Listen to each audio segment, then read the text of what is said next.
Kamusta, kabayan? Yung ang gusto kong sabihin ay hindi ko makaya ay film doon sa mall. Pasensya na, nakalimutan ko. Hindi ko nakalimutan pero ayaw ko.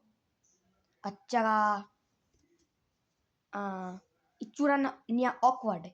Itsura awkward siya. So parang gusto kong masabi sa araw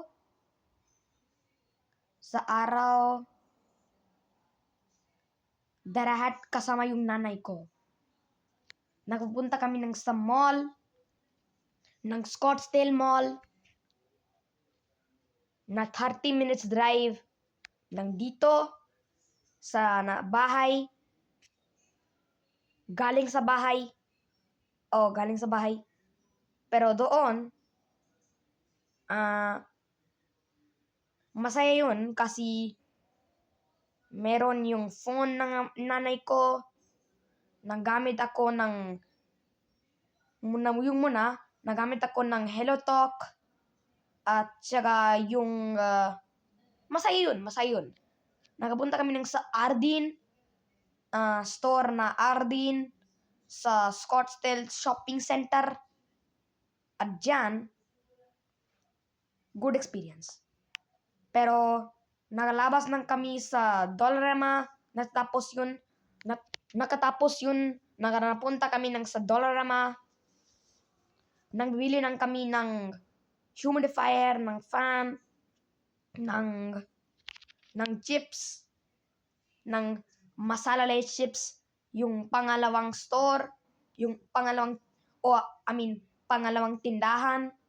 At mamili nang kami ng stationery dyan, boys. Pangatlo, naka-exit na kami nasa Walmart. Kasi dyan, meron yung entrance. Yun. Nakatapos yun, nagpunta kami sa ibang dollar store. Tawag ng Dollar Max.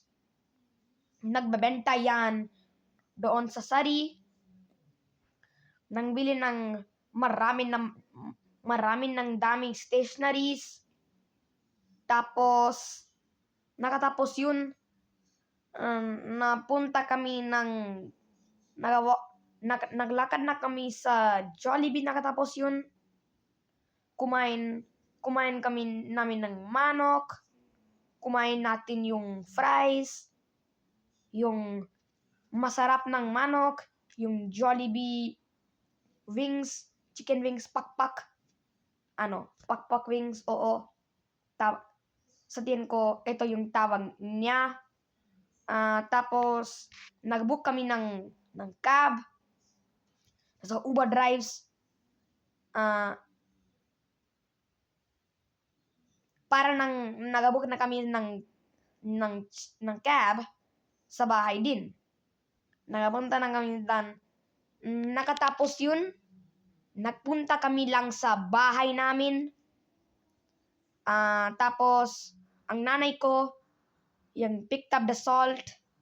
Tapos, nag-enter na kami ng house. Pag-travel yan, napapagod ako.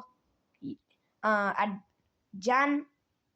At saka, I felt comfortable when we made back home, man. Kaya, sana ako nag-enjoy kayo ng video na ito. Salamat sa panonood. Kita-kits, guys. Bye.